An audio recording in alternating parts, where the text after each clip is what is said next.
failure of any sorts. We have to meet people right there, right where they are. That's the only way we'll be able to really push for effective change. We really want to be better, and we got to help. What's up, family? Welcome to another episode of Ray Bridging Humans. It's the place where the people get to hear you and the world get to see it. What's up, family? Glad y'all came back with me today, and I have a special guest, my guy. Man, how long we known each other, man? It's been about a little over a year. About a year, yeah, over a year now. A little over a year. His name is, tell me your name. I asked how you want to be introduced because I call him DP all the time as he wants his real name, but you tell the family how you want to be known, bro. I mean, you call me DP, but it's DePaul. Yes. So either one, I'm gonna answer both. So it don't really matter. Yes. It's so interesting because we met loosely through some associates, man, and I when I saw, well, you know what? Actually, I think the first time we met, we was at Charles' house. Exactly. One of my partners, Charles, and we was at his house. We kicked it, and we instantly connected through conversation, man.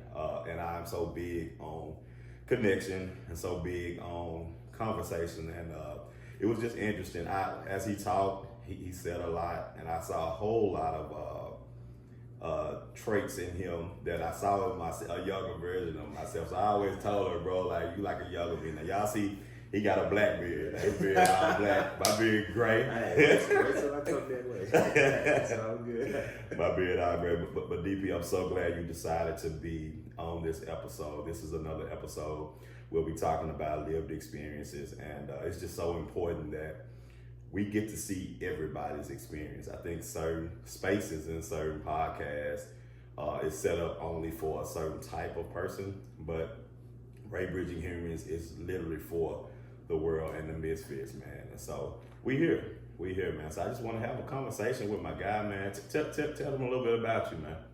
All right, so, dang, I just thought about how old I was. How old are you again, man? I'm up there. I'm at 36. Oh man, look, Yeah. that's cool I though. look at it, I'll be like, really? But yeah, 36. And I can honestly say it with my chest. Like I'm proud to be like, I don't know where I'm at right now. Like That's fair. At 36, I can look back on certain things and be like, oh, if you would have did this different, or hey, okay, you had to go through this to understand this, and you kind of be like, oh, I ain't where I want to be, or you might not be where your peers are, and it kind of makes you look at yourself a little different. Mm-hmm. And then at the same time, you got to look at the light and be like, okay, when you're 36, you don't have this to deal with. You don't got that to take care of. You don't get, and it's like, all right, so you still figuring it out. But once you get to your goal, you'll be happy for sure. Whether you just live in a lifestyle that's just like, all right, I'm supposed to be doing this, but you ain't really happy because they say this is what you're supposed to be doing. So, you know. Cool, man. And I'm gonna tell you something, DP, man. We never all the way get there. You know, it's always a work in progress, and I think that's so courageous and bold of you to be able to be honest in the space and say, I'm 36 years old, and I don't know what the fuck is going on, man. That's real, but it's a lot of us there, and I think I feel like the pressure a lot of time is from a linear point of view, because I know our parents and all that generation, the boomer generation, even some of the Xers, I think that they come from a mindset that everything's supposed to be this way. I'm supposed to go work a job for 30 years and retire, have 2.5 kids, be married and everything, but it just don't work that way anymore. So yeah, and it's the funny thing about that is like you see that, and then at the same time you have people that, well, if you're close enough to them or if they get vulnerable in certain situations, they'll talk to you about it, and you're like, okay, when you see it, it looks like it's a straight lace line. And they got the life, they got the car, the family, and you talk to them and they're vulnerable, they're not happy. They don't really want to be in that situation. Or they got some other stuff going on the side, and it's like, that could ruin this, whatever life, or perfect lifestyle that you got going on. Or it's really like, man, this is what the expectation was. This is what they wanted me to do. This is what my parents told me to do. Or this is what society was doing. And I fell in that lane because I didn't want to be a misfit, or I didn't want to feel like I was the one that didn't achieve what the lifestyle or goal is, as far as like, okay, well, you know, you go to school, you gotta go to college when it came down from baby boomers, you know, like you got to. Yeah. Then you have to be the first one to graduate if that line didn't graduate. If that line didn't graduate, right. Then you have to, you got to go work for this Fortune 500 company or whatever. Stay there for 20, 30 years, retire, get your pension. And it's like, do you know how much stress that is? To live that life and to have to go through that? And people that are doing that really aren't happy. They're getting off going straight to the bar. Yeah. Real talk. I don't want to live that way. Real talk. Real talk. So what's tell us a little bit about you, man. Like a little bit of that history, like I guess with college and how you went with that path and everything, man. Just tell us a little bit about you, man. So the funny thing is, growing up, my parents put me in pretty much everything. A very diverse individual. Okay. I think I kind of branched off more to football because my dad went professional, but he couldn't actually get on the team because he couldn't stay clean. Your dad? Yeah. Really? Okay. Green Bay Packers at that, like 84. Okay. Yeah, wow. it's like a good running back at that. Like wow. That's pretty much like me and my brothers, like our it's literally and it's like our body build, our mass, like we get our gene pool is bro. Wow. So it's like but I think I kind of fell towards football more because like just wanted to run behind my pops and like the relationship growing up with that. So it's kind of like I want to go to school, I want to play football, but it's like, bro, at the time you were only 5'9". Like I barely made 5'11" now. So it's like, but I had a horn. So it was like, all right, you got to play baseball. Yeah. Because I was diverse enough and I played that growing up, it wasn't a problem for me. Yeah. So going to college and going, all right, I'll play baseball in college and maybe we can make it to the league with that or something. We can do something in some form of sports, but at the same time, go to school for communications because if you don't make it on one, you won't be on the TV some type of way. Like if you're gonna be playing ball, you're gonna be talking about it, like you're gonna be Stuart Scott, some type of way. You're gonna figure it out. Yeah. So it's like once you get to college, you got people pulling you so many different ways. A lot of my family are all noobs, so you know how they pull you a certain way. And you end up being a freshman players with one of your cousins, and you like, yo, this ain't for me. Yeah, I'm living a lifestyle that they want me to live. I don't really. I like it, but my favorite color blue. So it's like it's just a lot of stuff that was going on. So going to college, I understood, yo, this ain't for you.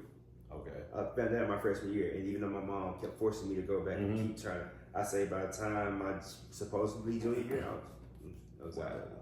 It's so interesting you say that though, man, because I got so many partners who went.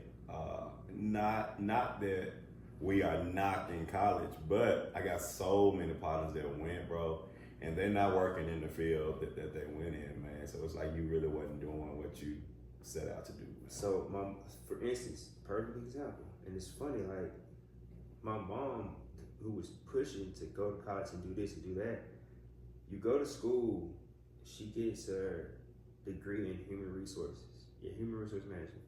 She goes to work in FedEx, she makes her way up, she's the manager of human resources and cargo claims. She does that for a while. She doesn't like the 9-to-5 grind. She just honestly hated corporate America. Mm-hmm.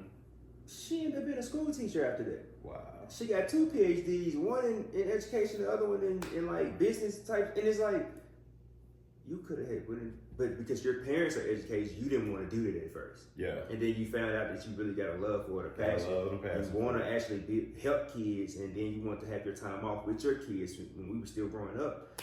So it's kind of like, why did you go to college for this when you could have? You could have did what you wanted to do from the start. And speaking of passion, man, like clearly y'all look at him, he work out all the time, man. So do you feel like that passion for like fitness, is it how much of it is built in and how much of it is truly like the wellness lifestyle that you try to live? Ooh. Because it's so funny, even with the bar, I say with the bar, you're like, man, I ain't gonna drink too much tonight, Ray, because I got to work out in the morning. So honestly, at this point in my life, it's 50-50. Okay. In the beginning stage, it might have just been hereditary. Okay. And growing up seeing your dad, family members doing it, knowing that it's in you. Yeah. Just messing around with it, then you playing sports growing up, and then you get to a certain age where it's just like, all right, let's get serious with it. And then you realize, like, okay. So it's like, I say it's 50-50 for me. That's what's up, man. So how did you get here? The current space where you are in life with your self-esteem, with your self-worth. Like, what does that mean to you? And how did you get here to this place to date? All right, so I got tired of having to turn me on and off. If that makes sense. Like, okay, so Perfect example. You're around. You go to the barbershop. Mm-hmm. You gotta be a certain way. You gotta present yourself a certain way, and it's kind of like you can't be all you. Mm-hmm. Then you get around your boys, especially if it's like the homies, the all black crowd, urban crowd, or whatever. You gotta be a certain way. Yeah. But then when you get to yourself or your tight group, it's like, okay, I can really be me. Yeah. And it's like, how many times you gonna turn this shit on and off? Right. And I think, honestly, it was like, I was 28, honestly. I remember. By the time I turned 28, it's like, I'm tired. Yeah. I'm tired of walking the line. I'm tired of being on the fence. Because it's like, especially with social media. At 28, I was still messing with Facebook. So it's kind of like, everybody got that. Yeah, I ain't doing Shout out to Facebook. Yeah, shout out to Facebook. Like, you in that blue app, man. Look, yeah. You got your family, friends, old friends from college, everybody, Yeah. I mean, from high school and stuff, just everybody on your timeline pretty much. And it's just like, it's whatever current topic it is on. You feel strong about this, but you gotta walk the line. It's like, I'm tired of type. We're not doing this. Wow. And you make me think about something, man, because I think Smith as black men, bro, because we've only ever been black men, right? I think we have to wear so many masks all the time, bro. We got like countless amounts, man. And I'm currently literally, man, like burning the fuck up some of these masks, bro, because we live a life, and as you said, to your point, we with our close friends, we're a certain way. With the barbershop, we're a certain way. Then we with that close, tight-knit group of friends, we get to be all of us. And so, like, I feel like it's always a chase. It's always a chase to make sure that we fit, man. So. And I'm so tired of, and that's when I got 28. I was like, I don't want to fit anymore. Yeah. Like I'm tired of. Like, first of all, you never fit in. Yeah. You knew this. Well, yes. I knew it deep down, but it's like you was looking for the validation of you don't fit in. Well, you don't need nobody to validate that. You're validated yourself by just going in certain rooms, feeling a certain way, just not you know energy. And sometimes when you're young, you probably don't fully understand certain energy. So you might walk in and you feel weird, or you feel like, oh, I don't belong here. No, that's your energy telling you that you're different. Absolutely. You don't belong here. Absolutely. You might only be here because it's somebody that you, quote unquote, probably trying to impress, or a friend that can drug you out and just like, hey, let's go out and hang out. Yeah. Or it's just the fact it's like, okay, I'm gonna do something different today, and you get there and you're like, okay, I tried it. It ain't for me. Wow. So what was it about 28? You mentioned 28 a couple times, man. What experience happened to you at 28 that kind of was like the experience that's like, hey man, yeah, it's a wrap. It's a wrap. So at 28, I mean, I had been hearing certain things for a while. Mm-hmm. And I kind of started dibbling and dabbling into modeling and acting. Okay. And you were already on an artistic vibe. Okay. It's just moving as you do as far as like sports, music, acting, just anything. And certain people would come to you with certain opportunities and you would jump at it. Mm-hmm. And with me knowing myself, it's like, okay, look here, I'm not finna play this game no more. I'm not finna present this anymore. I'm finna give you straight up, this is who I am. This is what I like. This is what I care about. This is what I want. Today it might be this. Tomorrow it might be that. But guess what? I'm gonna still be me. Okay. And at 28, because it's like, you're about to be 30 and you're not really living your truth. You got 2 years to figure this shit out. So it's like, come on, let's get with it, bro. And a lot of times, I really go back. Well, I don't go back and forth with people, but I think in my head when I hear people say it is, and they kind of make fun of people living their truth, but we as humans, we all have a truth about us. Like, there's not one of us like the next person. So I think we can't discount that, right? Because you said, you want to live your truth, and I think we on this rat race of life, and you get tired after a while, right? You get tired of trying to be everything for everybody, man, and you just try not to be just a people pleaser who just want to make sure everybody else okay but me. So, true. Yeah, man. So it's interesting to hear you say that, man. And I've been asking this question on the lived experience episodes, and I want to ask you, and even before we turn the cameras on, you told me you got a battle with this question, but and I know that you have probably felt all three, but if you think about the totality of your lived experience, which one would you, I guess, associate with most? Do you feel celebrated? Do you feel most accepted? Or do you feel most tolerated in the black community? It's leaning more towards tolerated. Wow. Okay. Why would you answer it like that? Because again, knowing that you're a misfit, and like certain things, I can walk in the room and I'll hear conversations and I'll be like, "You grow up like that?" Yeah. And they look at me crazy. Like, you ain't black. Yeah. What the fuck? Yeah. And certain situations where it's like you're supposed to be celebrated for, it's just like, oh, you're supposed to be able to do that. You're black. So it's like, yeah, it's definitely tolerated. Wow, man, and it's interesting because just from, correct me if I'm wrong, but you have you sound like you have a well-rounded lived experience, and so I know most black men, honestly, don't kill me for this, but this is what we see. Most black men who have a well-rounded lived experience, and you go to environments where it's mainly hood or mainly people who, don't really have a lot of things you've experienced, you probably gonna get picked on. Man, the funny part about that too, so it's like, definitely, because it's like, you ain't gonna push me over. Yeah. So even from being a youngster, I can understand from like elementary school, being picked on and tried because, oh, you walk different, you talk different, or your outlook and certain things is different. Oh, okay. See me when we get outside.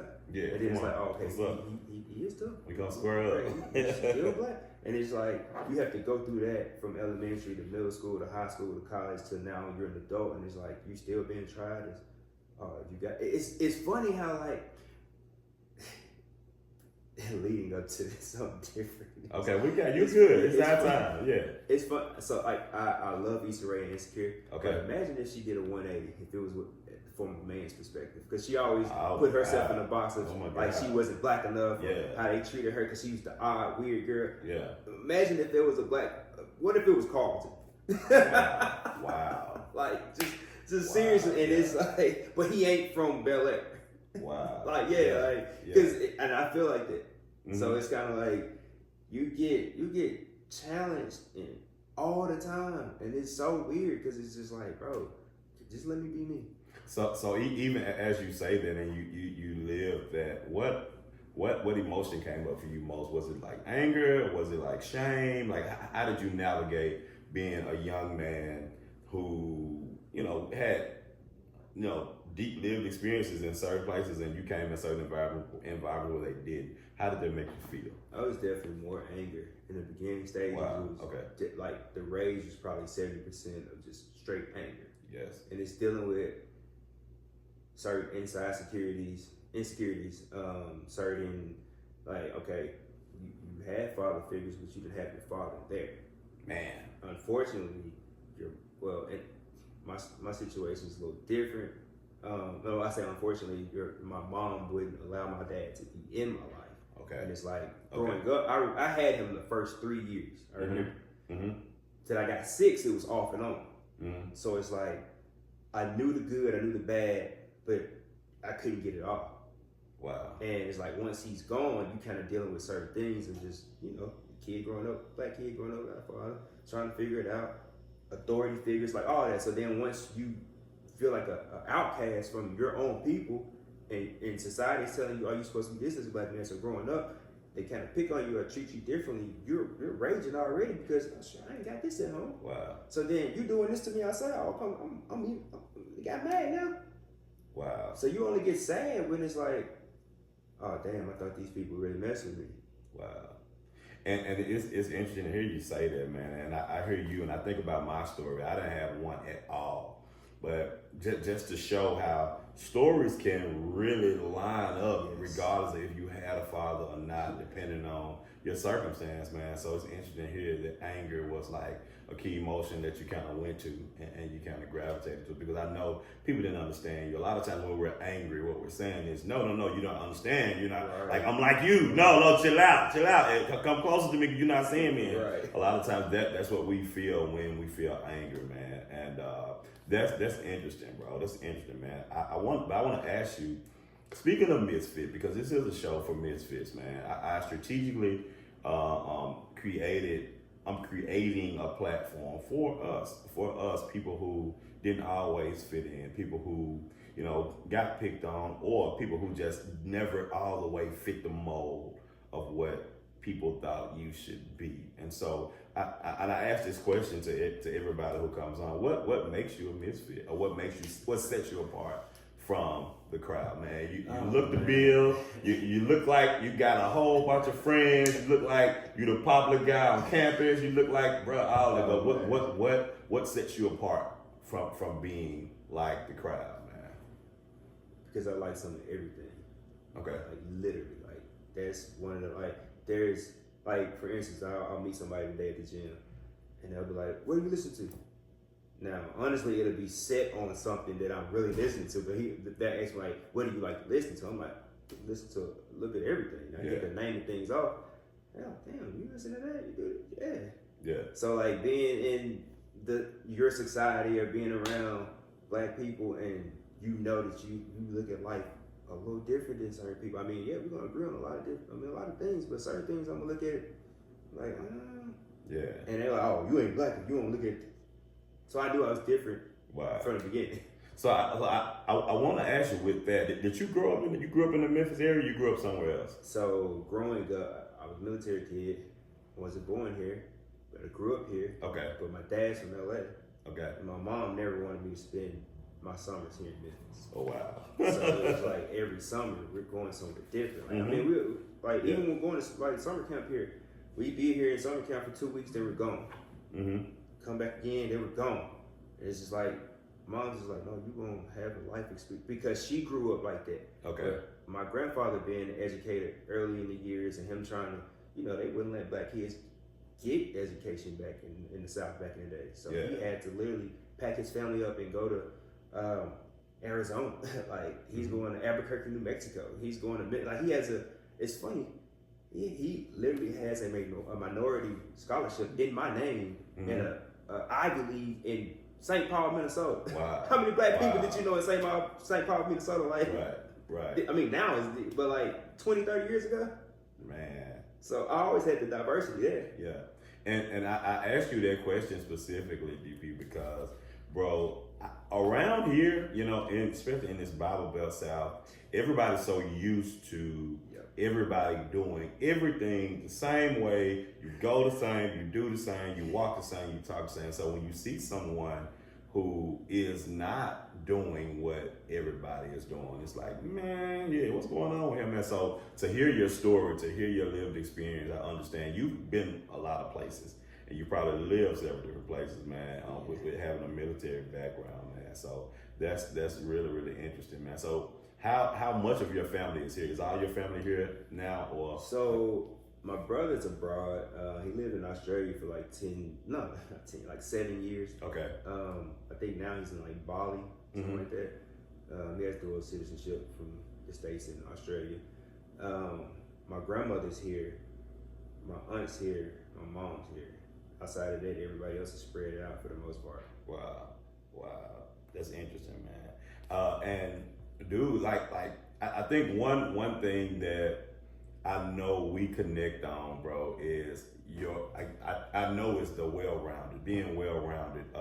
I'm drawn to people and drawn to humans, especially black men who are well-rounded and don't have a linear look on life and a linear look on how they view and see things, man. So hearing you and hearing some of your story, man, when it comes to vulnerability as a black man, like, how do you define vulnerability, and how much is that weigh for you in your life? I take it for what it is, honestly. And to be real with you, I tell people, if I just met them, if we get into deep conversation, I get vulnerable. I'm like, "Hey, don't get too close, or don't do too much, because I'll start crying right now. I don't mind. Like, God gave me tear ducts for a reason. Wow. I'm gonna cry." Wow. Like, I take vulnerability very serious. It's funny. On my birthday, one of my closest friends, he literally got me in my feels that night. Like, I literally started crying right there and there. And it was literally like a simple conversation of, "All right, don't make me start telling you this and this. This is what happened. Like, you should have been here." And I literally just started going like, because it's like, my emotions was high on some other stuff already, and y'all got me intoxicated. Yeah. And I'm like, no, it ain't like this. And Yeah. they just started rolling. And the other friends stumped in like, hey, what you doing this right? Yeah. I'm like, and it started happening now. Yeah. But you say that, and how has it been like that always? Always. Is that I was the kid that you made him mad, he started fighting, he beat the other kid up and he crying. That was me. Oh, wow. Like, yeah, always. They're like, why is he crying? He whooping this kid. Like, I'm very emotional. I'm Aries. I'm very emotional. And I'll let you know it's there. And I'm gonna tell you, bro, I ain't nothing wrong with that. I know as a Leo, a lot of my friends, they can tell you, bro, like, yeah, Raymond is really dramatic. Matter of fact, my birthday is mid-August, but they say Raymond real dramatic, and I can be very emotional. And I think that it's just a part of our expression. And y'all, one thing I don't like when people say, you know, women are more emotional than men. I think that is one of the biggest lies ever, bro. I think that women do better with expressing it. And we are holding this shit in so hard. But you so know tight. why though? Like you understand, like I get why they say that. I mean, statistically, you can probably prove that factor because we're gonna hold ours in, so we're not gonna show we were taught. Yeah. It's certain shit that we gotta unlearn. It's just men. Right. And it's like you're supposed to just like be like a duck and let the water roll off your back. Just be like, all right, cool, it's whatever. I ain't gonna show it, or I ain't gonna say nothing. You battling it with something and you just holding it. How much shit you gonna hold in? Right. So we don't show our emotion, and it's like it could be something so small, but we'll let it weigh on us inside, and we'll just be holding on to it, and it's just like the whole day now, we holding on to some bull. Yeah. We could have let it go. We could have just had our 5 minutes and just be like, okay, he's being dramatic. No, he needs to get it out. Yeah, real talk. Because the woman gonna do it. She going on to the next now. Right. Why can't we do it? And when I hear you say that, man, I think about like if you had a drink can, it hadn't been opened yet, and you just shake it, and it go through a lot. You finally open them up, it's like, bruh, we're gonna bust out wide. And bro, I recently just recorded an episode on people pleasing, and I say a lot of times we have to look back at our childhood, you know, and if we grew up in environments where we didn't have proper conflict resolution, or we wasn't allowed to have agency over our lives, man. Like, think about when you just let stuff happen, and that follows us, like that. Those patterns follow us in life, and if I just allow you to do whatever you want to do, like, yeah, man, if we kicking, we hanging out. What you want to eat? I don't care, whatever. You know, I got a choice. You know, no, that's something small, but when you think about if you don't speak up and say, bro, like, we'll be all over the place. Yes. So, yeah, bro, and so yeah, that's vulnerability, man. And I ask you that specifically because I know, like, they look at our outer shells, you know, a lot of times, and I don't know why our culture, man, we are straight judged on. I mean, because as men, I know we are physical creatures, and we like to, you know, the physical features, but dude, like, and so we're more prone to judge on what somebody look like, and we're more prone to judge on what we think they're built and made up of, man. So it's interesting to hear you say that, but I'm glad you are truly open and willing to say, hey, bro, I'm gonna cry. I can cry if I want to. I'm a big cry, baby. Real talk. Not gonna lie. Real talk, man. So if you could finish this sentence, man, if I could go back and tell my 15-year-old self something, it would be.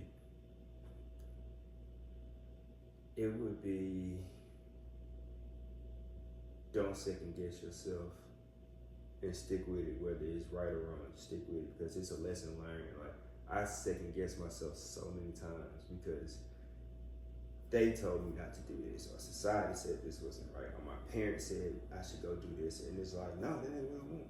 And whenever it's something that I really want and I'm there for it, or I really care, I'm gonna make the shit happen. No matter, like how we met. Yeah. Yeah. I told you what I wanted, where I was trying to go. Yes. It literally happened. Yes. It might not have been the best situation for me, but that's what I want. It's like when I moved back here and I was trying to figure things out, I was like, I want to go work here. I want to do this. And I was in the middle of trying to figure some shit out, and he was like, and he was like, it's gonna happen. It's what you want. So it's like growing up at 15, I would always second guess it, and I would go with what somebody else would say or what my parents told me to do. And I mean, it's your parents, you're supposed to listen. And I was a rebellion, like very much. But it was like, because I wasn't getting the support from them. Yeah. And I looked like the misfit. They were like, all right, let me follow the line. Let me do what they say. Yeah. When I could have been over here doing what I wanted. What you really wanted to do. But think about, man, how much energy we give to, how much time we spend doing what other people think we should do versus us just go ahead and doing it in the first place, man. And that goes back to what you were talking about, the people pleasing. Yes. You're so busy trying to please others when you're not pleasing yourself. Yes. And sometimes it's weird. It's because I know situations where like your parents say you go live this life or go to school and do this, and you go do it, and then it works out for you, and financially it's the best thing for you. But are you comfortable and happy? Right. And sometimes they are. I ain't gonna lie, it works out for them. It's like, okay, they picked the perfect path for you. It really ain't no such thing as perfect path, but it's working for you. Yeah. And you made it work. Who knows what you might have to sacrifice or what emotions that you had to give up or whatever it is to get there. But what if you would have said, hey, look, what happened to that? Hey, I'm gonna support my child's dreams. I'm gonna let you grow up and be whatever you want to be. You don't gotta be, oh no, you gotta do this. Yeah. Man, so hearing you say that, because you have a lot of experiences, bro, and I oftentimes tell people we are a sum total of not just good, but also failures. And if you can be transparent and tell the audience, can you remember one of the last times you tried something that you really wanted to do and it failed? And what did you learn from it? That's funny. The reason I say it's funny is because I can't think of it. Oh wow! Because like anything I really want, I put my mind to it. I'm gonna succeed. And I think that's the issue that I'm having right now. Okay. I'm so busy trying to please others or do shit that's not for me, and I'm not happy, and I'm failing at that. Versus chasing my goal and what I want. Because I know I'm gonna succeed. It's like I'm really trying to think like, what was the last thing I tried that I wanted to do?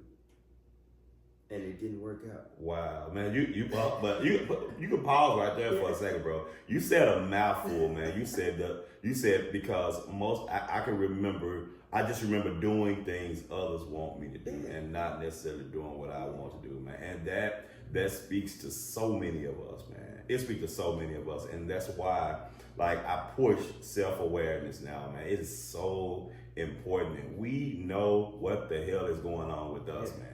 And most times, bro, we do it unbeknownst to us. We do it unknowingly. We're so focused on how am I going to show up for the people? How am I going to show up for the people I fuck with? How am I going to show up for all these people, man? We kind of get lost in there, man. But I want to tell you too, man.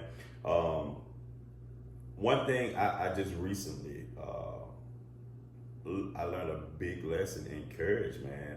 Because courage is definitely the ability to put something out there and to understand that I couldn't control how others responded to me. And so I pass that to you, man. So do what it is you want to do. And I oftentimes when I want to do something, man, or when I have a goal, I want to get something done, I ask myself why like 5 times. Literally about 5 times, man. And ask that when I answer one why, I ask myself again, but why? I answer that why, ask myself again, why that? And so to get to the root and the bottom of where you want to be and what you want to be doing. Because that's literally why we got a why.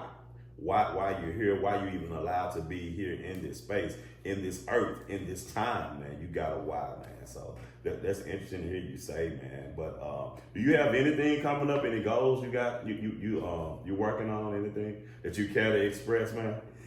Rihanna. Okay. And I know she's a married woman.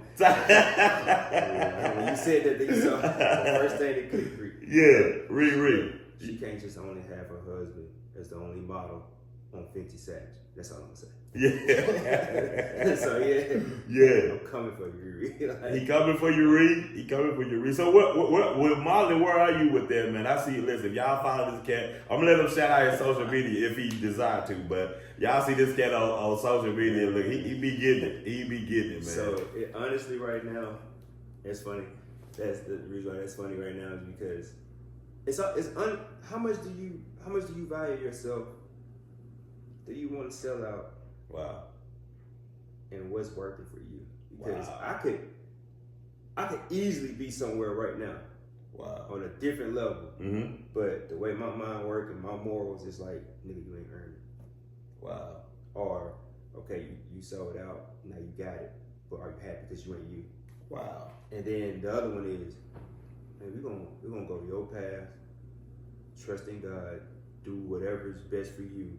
And if you're happy with it, you might not make it to this level that you might have thought you was gonna be at, but you're comfortable enough to be like, I'm happy, I'm doing it this way. I didn't have to sell my soul. I'm good. I didn't have to go sit on somebody's couch. Like, yeah. And it's like where I'm at right now is we rebranding right now. It's I'm representing me. Wow. And I can walk into a room with any brand and be like, hey, look here, this is me. Yeah. I need something from you. You need something from me. Let's get it. How can we work? And bro, when I hear you say that, and I think about the time I've known you, and I truly feel like I met you in a time to where you are truly building your foundation. And so I don't want you to think that anything that's going on right now is in vain.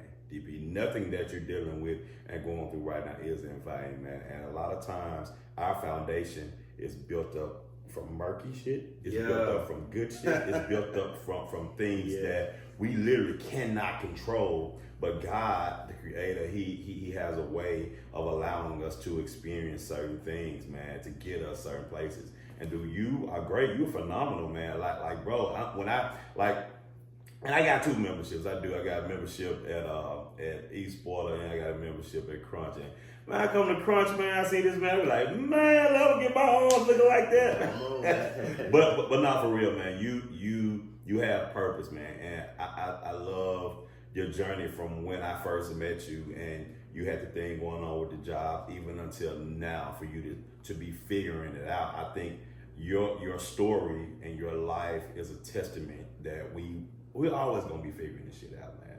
Like, we always gonna be trying to figure out where we're going, how we're gonna get there, but learning the lessons, like learning when I fail, like getting what I need to get. And I say all the time, get the lesson, bro. Bro, get the lesson, because it's so much about life because when we win, bro. That's great, that's good, but when the last time you learned something in winning? Think about like when the last time you really learned something while you were winning? The lessons are in the fuck ups. It's in the failures. It's true. It's For so real, true. man. So I've come the last 2.5 years now. There's been so much failure within just doing things that's not for you. Mm-hmm. And it's like, I'm trying to fit in here. I'm trying to do this. I'm trying to do that. And it's like, that's not your goal. That's not what you want. Yeah. So it's like, I'm not doing what I want to do. And when I do, of course, when I put my mind to what I want and go my way, don't listen to nothing else, of course, I succeed at it and don't really learn too much from it, but it's just like, all right, keep going. Yeah. But when I fail, it's like, all right, DP, that wasn't you. Yeah. That energy that you was putting in on that, it needs to be over here somewhere. Yeah. And I'm still learning that. And it's like you said, building that, it's weird because I'm building that foundation that you're talking about that I'm building now. Like I literally look at it, like sometimes I get home at night and I'll just look back, just sit back and be like, all right, you ain't where you want to be. You're not really happy, but you can wake up and be like, okay, I got another day to do it. Let's keep going. Yeah. That's real, man. And finding solace and understanding that this is a journey, bro. And it is made up of intentional moments, intentional movements every day. And I know we sometimes, bro, we get frustrated because, man, shit ain't happening the way we want it to happen. It ain't happening when we want it to happen, man. But with understanding that all of us don't have these same stories. And I think a lot of the pressure that be in our head, bro, is that, and I don't know where it comes from, but we'll feel like everybody else is doing it but me. Like everybody else around me is doing it, but I'm just not doing it. Well, yeah, definitely that. However, man, you're drawn to everything.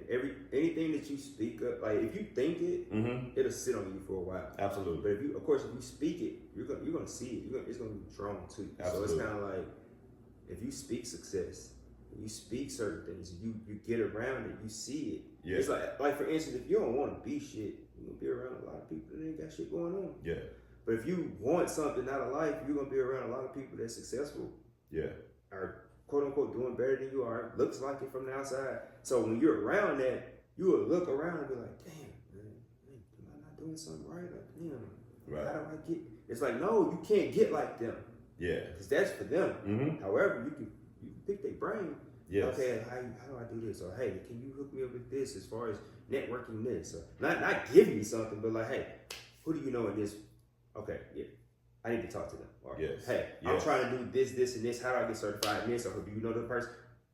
Then you gonna get yours. Yeah, man. So that's why it's always in your head, because it's like you see greatness, you want to be great. It's right there. You can touch it, but you can't grab it and bring it to you. Right. And right. until you can actually do that, it's gonna constantly be here. And that voice a lot of times, I'm glad you said that, bro, because that voice a lot of times, it can truly be self-sabotage. Oh, Like that's one of the loudest voices in our head sometimes, man. Self-sabotage. Like we just fuck it up, you know, and we allow that voice to be so loud. And we have to remember that is not a real voice. And see, sometimes you have, well, not sometimes, all the time, you have to check in with certain people and be like, hey, Yes. okay, am I tripping right now? Yes. Because this is what I've been telling myself. And you're from the outside looking in, and you're really close to me, you're a real friend, you're somebody that I value. What's up? And Yeah. they tell you, like, oh, no, you ain't tripping. Oh, hey, look, this is what you need to be on. Yeah, you definitely tripping. Yeah. Sometimes, a lot of times it is self-sabotage, but Yes. sometimes it's valid situations going on up there, and it's like, Right. you got somebody you can, once again, be vulnerable. Right. Got somebody close enough to you, you Bro, can talk to them. and I think I know. I ain't gonna say I think I know that is the alignment right now in this moment for this episode, because communication, like, it's so important for us to communicate so others can comprehend. Because sometimes the thoughts in our head, if we're in isolation, bro, we will get drunk on our own thoughts, man. We get drunk on our own thoughts, and a lot of times the wall is not as big as it is in our head, man. You know, and to your point, bro, if you allow yourself to be vulnerable enough to be honest and tell your story and really be forthcoming about what's going on, man, that can literally save your life. It's starting to save mine. I ain't gonna lie to you, because like at this point in my life, at this age, like what are you trying to hold in? Yeah. What are you trying to hide? Why are you trying to hide? Yeah. Why are you trying to hold this in? Like, put it all out there. Yeah. And it's like, once you start to do that, I mean, people going to check it or respect it. Real talk. And once you figure that out, you move to the next step. Once you get to the next step, it's like, all right, so we out here. This who really fuck with me? Real talk. Then once you get to that step, the next step is, okay, it's understood. You really fuck with me out here. Okay, now when I bump my head, I know I got these people set up here to help pick me up. Let's keep it moving. Yeah. And it sounds simple, But no, it's complex though. It's so, because like at this age, at 36 right now, like honestly, like I can honestly say, probably like within this last year, I honestly stopped letting shit get to me or bother me. Like, it's like if I know it already, why do I even have to say anything about it or challenge you or say something to you? I already know. Here, it's in here. It's up here. I already know. Why would I say something to you when I know the outcome could be the worst? Right. And everybody ain't able to just have conversations. Right. So you know they might want to take it there. So it's like, don't even go there. Certain things you just validated already.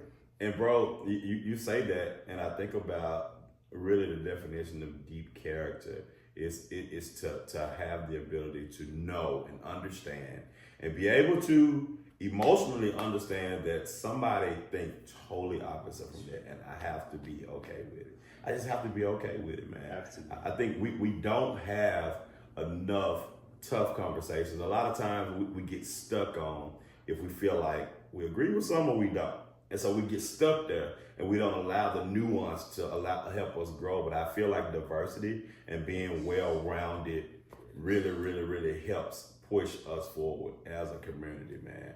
And I always kind of I round up the episode and I ask the individual if it was one thing you could do to help bridge humans better. If you could do that one thing to bridge humans, what would that be? One thing. Anything. Ooh, that's a tough one. Mainly because my mind's going everywhere right now. It's cool, man. The reason why I say it's tough is because it's like we don't speak to each other. Like I don't like it's so weird in the black community. Mm-hmm. It's like certain women are looking at each other sideways like this bitch thinks she better than me. Mm-hmm. Oh, why this girl looking at me crazy like that? With us, I ain't speaking to them. We're just mean mug each other. Right. Versus being like, "What's up, my guy? How you doing?" Yeah. It's weird because in other communities, "Hey, how you doing, man?" Don't even know. Don't even know you. And just instantly, yeah. And it's like that's one way to bridge it. Just communicate. Like speak to one another. Like you don't know what that person has going on, and like just you speaking to them might have just made their day. Yes. You never know, and it's weird. Yes. Like that brings people so close because we're definitely different. Yeah. But because I spoke to you, that might have just made you like woke something up in you and be like, hey, okay, let me have a good day. As far as like, somebody new just spoke to me versus, man, I'm holding everything that's going on in me today. I'm at work. Right. I ain't gonna speak to you. And you said you made me think about this, bro. If everything about you and I was the same, if everything about us was exactly the same, how will we grow? How will we? And we're so used to, especially because I know we are tribal creatures, bro. We want to belong. I always want to belong. But if we fill our circles and ourselves with only everybody who think like us, only everybody who have the same opinions as we have, only everybody who have the same lifestyle as we have, bro, we won't grow, bro. And I think that's a part of the beautiful complexities of bridging humans to understand that, bro, if I don't try to connect with you, if you don't try to connect with what I'm doing, bro, and we learn from each other, we're not growing, bro. And just trying new and different things. Like, right. For instance, my best friend is a country white boy. Okay. I know you talked to me about it before, yeah. And when I tell you country white boy, I mean like backwood cabin, fishing, hiking, dirt bikes, floating the river.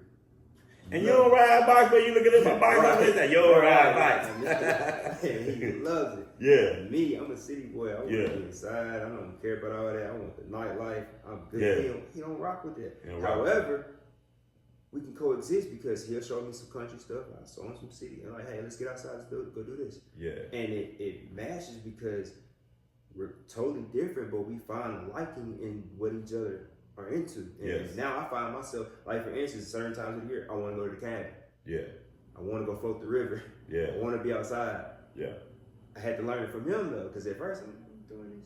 Yeah. That ain't me. Yeah. But if you're on the same thing, oh yeah, we both like this. We're not gonna grow or learn. We're gonna do the same thing over and over and over. Wow. That's good. That's real, man. Y'all, listen, bro. Thank you so much for coming on today, man. I'm gonna say it right here, right now. You guys will definitely be seeing more of my boy. You're gonna be seeing more of my boy. Nah, for real, man. I know we've been discussing and talking about this for a while, man. And I know you got something to say. And I want to tell y'all right here, right now, what he said today, it ain't even 10% of what he had to say. Outcast ain't got nothing on me. but I appreciate you. I appreciate your vulnerability, man. Thank you so much. Shout your social media out so people can follow you, man. Yeah, man. My Instagram is DP Rucker. DP Rucker. RUCKER. Yes, man. I appreciate you, bro. Appreciate the conversation, man. Yes, sir, man. This has been another episode of Ray, Bridging Humans, the place where the people get to hear you and the world get to see it. Love you, fam. Peace.